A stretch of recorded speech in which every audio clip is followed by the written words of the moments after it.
యేసుని ప్రేమ ఛానల్కి స్వాగతం. దయచేసి ఈ ఛానల్ని లైక్ చేయండి, షేర్ చేయండి, సబ్స్క్రైబ్ చేయండి. ప్రసంగి గ్రంథం ప్రశస్త గ్రంథం ప్రసంగి గ్రంథం ప్రశస్త గ్రంథం. కృపాసత్య సంపూర్ణుడైన క్రీస్తు నామమున మీకు శుభం. మన పాఠం ప్రసంగి గ్రంథం 6వ అధ్యాయం. సావధానంగా వినండి. మొదటి వచనం, సూర్యుని కింద దురవస్థ ఒకటి నాకు కనపడింది. అది మనుష్యులకు బహు విశేషముగా కలుగుతున్నది. దేవుడు ఒకనికి ధనధాన్య సమృద్ధిని, ఘనతను అనుగ్రహిస్తాడు. అతడు ఏమేమి కోరినా అది అతనికి తక్కువ కాకుండా ఉంటుంది. అయినా దానిని అనుభవించటానికి దేవుడు వానికి శక్తిని అనుగ్రహించడు. అన్యుడు దాన్ని అనుభవిస్తాడు. ఇది వ్యర్థముగాను గొప్ప దురవస్థగాను కనపడుతున్నది. ఒకడు 100 మంది పిల్లలను కని దీర్ఘాయుష్మంతుడై చిరకాలము జీవించినా అతడు సుఖానుభవము నెరుగక తగిన రీతిని సమాధి చేయబడకుండా ఉండిన ఎడల వాని గతి కంటే పడిపోయిన పిండము గతి మేలని నేననుకుంటున్నాను. అది లేమిడిలో నుండి వచ్చి చీకట్లో పడిపోతుంది. దాని పేరు చీకటి చేత కమ్మబడింది. అది సూర్యుణ్ణి చూచినది కాదు. ఏ సంగతి దానికి తెలియదు. అతని గతి కంటే దాని గతి నెమ్మది గలది. అట్టివాడు 2000 సంవత్సరాలు జరిగినా బ్రతికినా మేలు కానక ఉన్న ఎడల వాని గతి అంతే. శ్రోతలు వింటున్నారా? ఈ అధ్యాయంలో సొలొమోను అన్వేషణ ముగిసింది. తృప్తి కోసం అన్నీ అనుభవించి ఇంకా తనివి తీరక అంతా వృధా అని చివరి మాట చెప్పి తన ప్రసంగం ముగించాడు. మంచి ఆరోగ్యము కలిగి వేళకింత కడుపు నిండా అన్నం తిని హాయిగా ఉంటే చాలు. ఎంతో ఐశ్వర్యముండి ఏదీ తినలేక రోగిగా ఏదో పథ్యం మెతుకులు తిని చస్తూ ఉండేవానికి ఏమనిపిస్తుంది? అంతా వృధా, వ్యర్థం. సొలొమోను పరిశోధన ఫలితము ఇదే. ఏది శాశ్వతం? ఏమిటి ఈ పరిస్థితులు?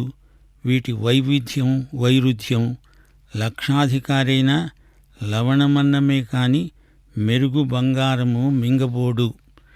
ఎంత ఐశ్వర్యవంతుడైనా రోజుకు 3 సార్లు తింటాడు. ఒకే మంచం మీద పడుకుంటాడు. బీదవాడి కంటే తానెక్కువ కాలం బతకడు. ధనవంతుడు గనుక ఎందరు డాక్టర్లను పెట్టుకోగలడు. ఖరీదైన ఔషధాలు సేవించగలడు. చచ్చేటప్పుడు తాను వెళ్ళిపోతూ అన్నీ ఇక్కడే వదిలిపెడతాడు. తనతో ఏమీ తీసుకుపోలేడు. అలా తీసుకుపోవడానికి వీల్లేదు. యోబు ధనికుడు. చివరికి అతడేమన్నాడు? నేను ఈ లోకానికి వచ్చేటప్పుడు ఏమీ తేలేదు, వెళ్ళిపోయేటప్పుడు ఏమీ తీసుకుపోలేదు. సొలొమోను ఇంత పరిశోధన చేసి అదే మాట అన్నాడు. ఆ మాటకొస్తే సొలొమోను పరిశోధన కూడా వ్యర్థమే. ఇక్కడ సుఖము లేదు, అక్కడ శాంతి లేదు. అనేకులు ఈ ప్రసంగిలాగా శూన్యంలో బతికి బాధపడలేక అఘోరిస్తున్నారు.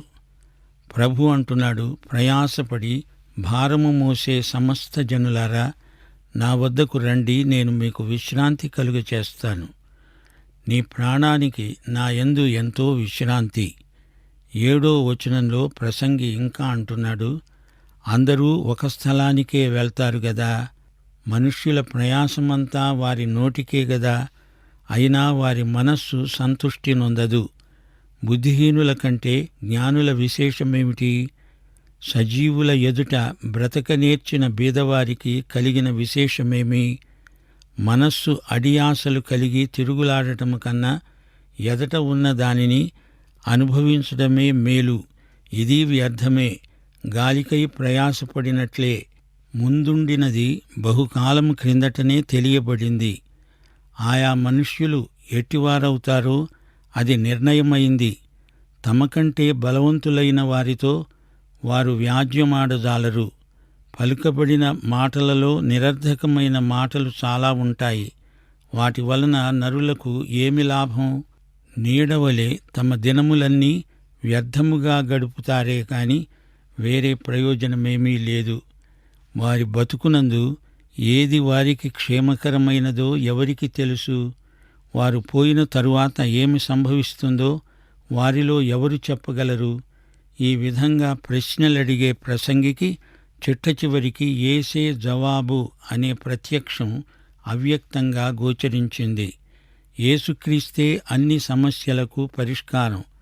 అన్ని యథార్థ ప్రశ్నలకు యేసుక్రీస్తే సజీవమైన శక్తిభరితమైన జవాబు. మానవుని జ్ఞానంలో ప్రశ్నలన్నిటికీ జవాబులు దొరకవు. మన విద్యకు, తెలివికి మితులున్నాయి, హద్దులున్నాయి. జీవితమంటే ఏమిటో నీకు అర్థం కావాలంటే దేవుని వాక్యమనే బైబిలు నీకు కావాలి. దేవుని వాక్యమందు మన జీవమునకు, భక్తికి అవసరమైనదంతా దొరుకుతుంది.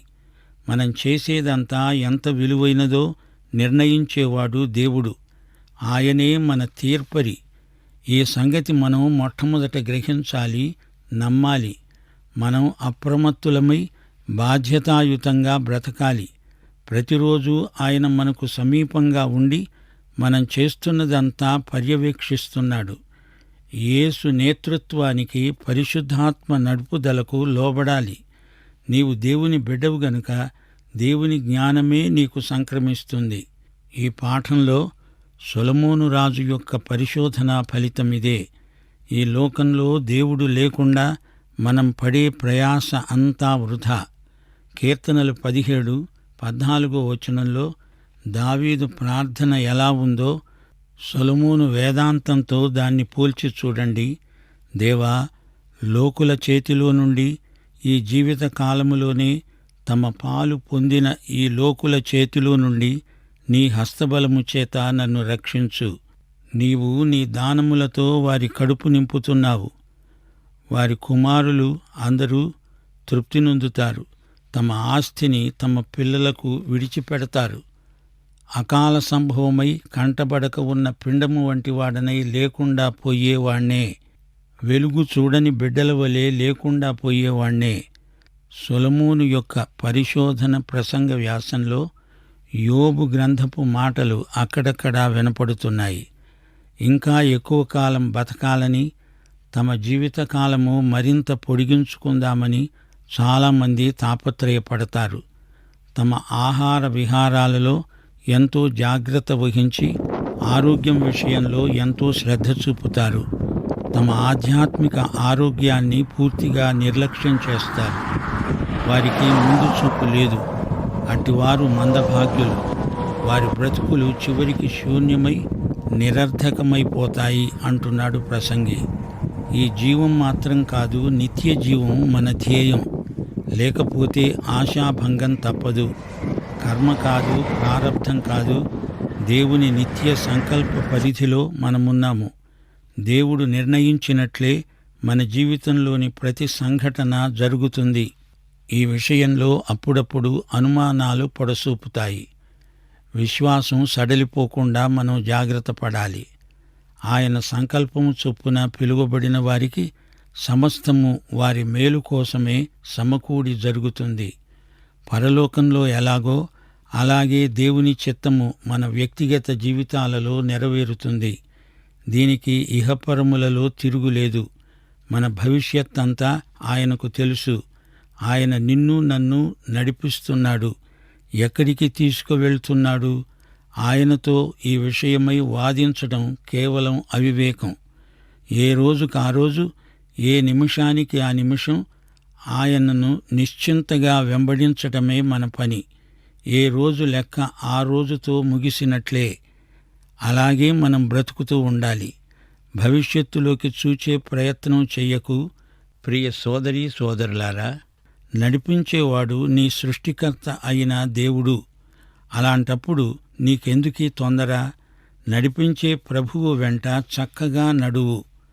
నీకున్నదేదో కృతజ్ఞతతో స్వీకరించి అనుభవించు. తృప్తిగా బ్రతుకు.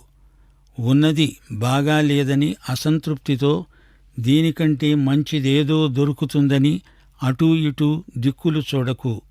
నీకు దేవుడు ఇప్పుడు ఇచ్చిందేదో దాన్ని తీసుకొని సంతోషించి ఆనందించు. సోమరివి కావద్దు. నిర్లిప్తంగా బాధ్యతారహితంగా ప్రవర్తించవద్దు. ఆయన నీకిచ్చింది, నీ చేతిలో ఉన్నది ఏదో దాన్ని సద్వినియోగపరచు. మత్తయి శుభవార్త 25వ అధ్యాయం 14 నుండి 30వ వచనం వరకు యేసు ప్రభు సందేశమిదే. 5 తలాంతులు, 2 తలాంతులు, 1 తలాంతు. ఈ విధంగా యజమాని సేవకులకిచ్చాడు. ఎవరి సామర్థ్యము చొప్పున వారికిచ్చాడు. 5 తలాంతులు గలవాడు దాన్ని 10 తలాంతులుగా వృద్ధి చేసుకున్నాడు. 2 తలాంతులు 4 అయ్యాయి. 1 తలాంతే ఉన్నవాడు దాన్ని పూడ్చిపెట్టాడు, దాచిపెట్టాడు.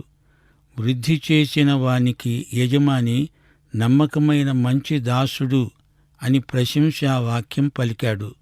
కొంచెములో నమ్మకంగా ఉన్నవానికి గొప్ప బాధ్యతలు అప్పగించాడు. 1 తలాంతే గదా అని దాన్ని పూడ్చిపెట్టిన వానికి యజమాని గద్దింపే మిగిలింది. ఆ 1 తలాంతు అతడి వద్ద నుండి లాక్కొని 10 తలాంతులున్న వాడికి ఇవ్వండి అన్నాడు. ఇది దేవుని రాజ్యసూత్రం. వాడుక చేత తలాంతులు వృద్ధి అవుతాయి. నీ చేతిలో ఉన్నది అనుభవించు. చేతికి చిక్కిన అవకాశం జార విడుచుకోవడం అవివేకం.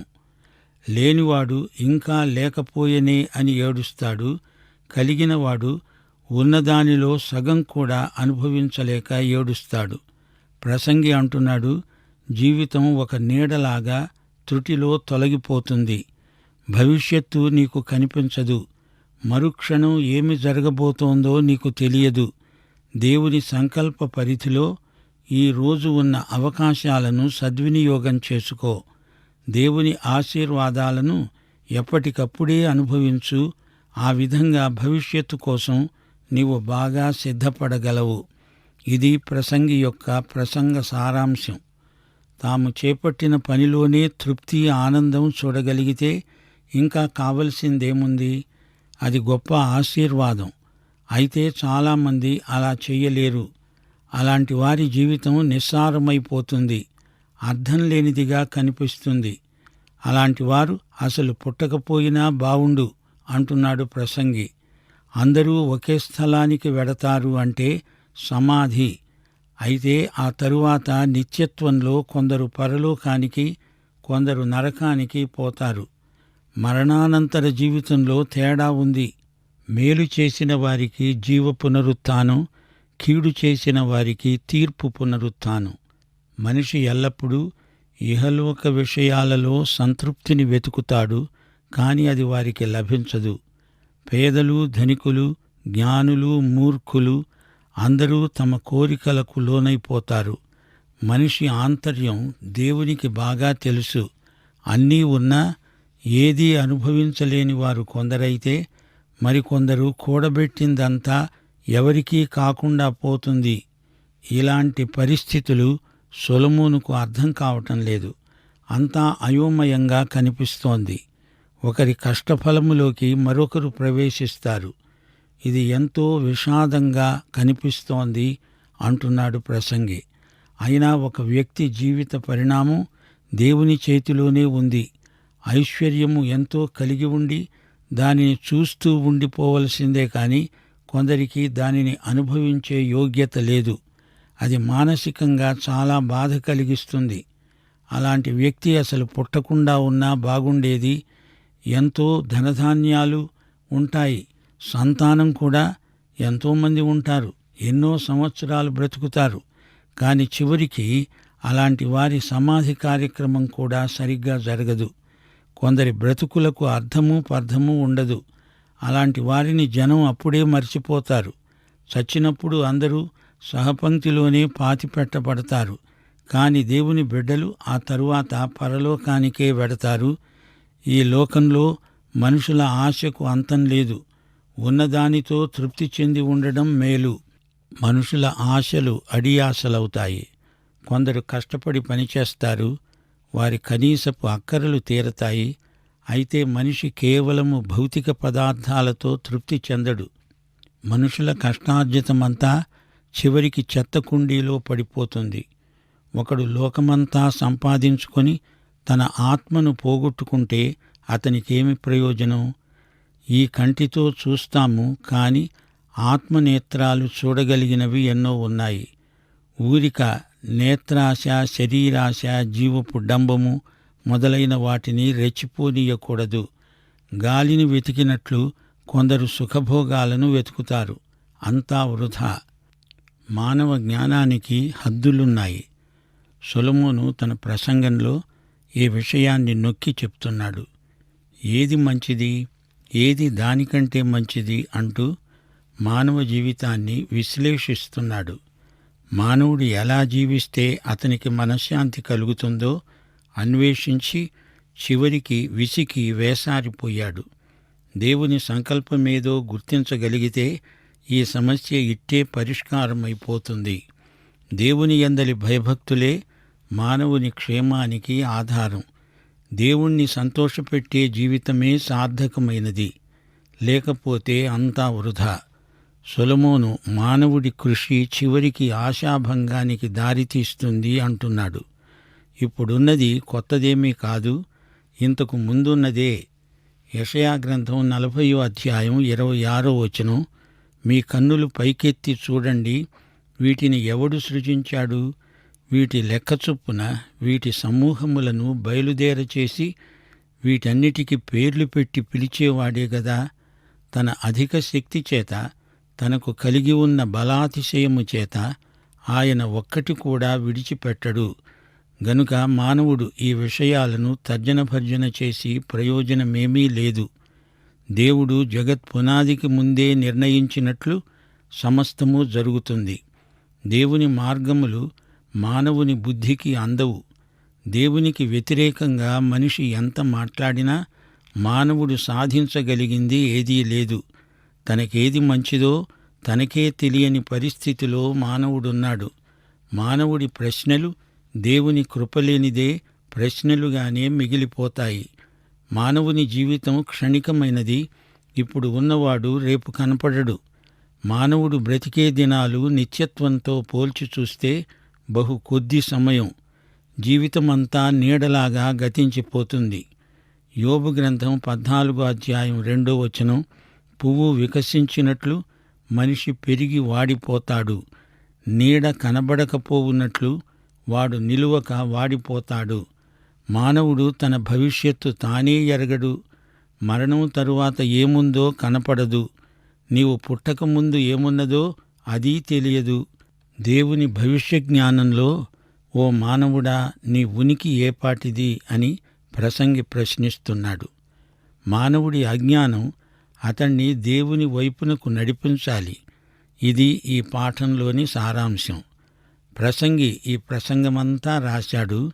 ఇతడు దావీదు కుమారుడు, యెరూషలేములో ఇశ్రాయేలీయులను పరిపాలించినవాడు, రాజకీయ జ్ఞానం, వివేకం దేవుని నుండి పొందినవాడు, ఎంతో వైభవము, ప్రభావము గలవాడు. అతని పేరు సొలొమోను. అయినా తన పేరు ఈ గ్రంథంలో అతడు ఎక్కడా చెప్పుకోలేదు. ప్రసంగి తాను వెలిబుచ్చిన అంశాలను గురించి నిశ్చితమైన అభిప్రాయం గలవాడు. జ్ఞానము, నీతి, ఐశ్వర్యం, గౌరవం, ఆనందం, సుఖం, యువత, భవిష్యత్తు, మరణం మొదలైన అంశాలు ఈ గ్రంథంలో చర్చించబడ్డాయి. అంతా వృధా. గాలి, ఆవిరి అనే ఉపమానాలతో గ్రంథం నిండిపోయింది. మానవుడి కష్టాన్ని, కృషిని గురించి సొలొమోను ఎందుకింత తేలికగా మాట్లాడుతున్నాడు? సొలొమోను దృష్టిలో పనికి శాశ్వతమైన విలువ లేదు. మానవుడి స్వయం కృషిలో అసంతృప్తి బీజాలు ఉన్నాయి. మనుషులు పని విషయంలో పోటీపడి మనస్పర్ధలు పెంచుకుంటారు. పని ఉద్దేశ్యం కేవలం డబ్బు సంపాదనే అనుకుంటారు. ఎంత పని చేసినా కొందరు మనుషులు ఇంకా చెయ్యాలని పని నిషాలో పడిపోతారు. దేవుడు నిర్ణయించిన పని చేసేవారికి ఆయన రాజ్యము, నీతి ముఖ్యమనిపిస్తుంది. లేకపోతే మనిషి పని అంతా వృధా. పని మనిషి కోసం గాని మనిషి పని కోసం కాదు, దేవుని మహిమ కోసం.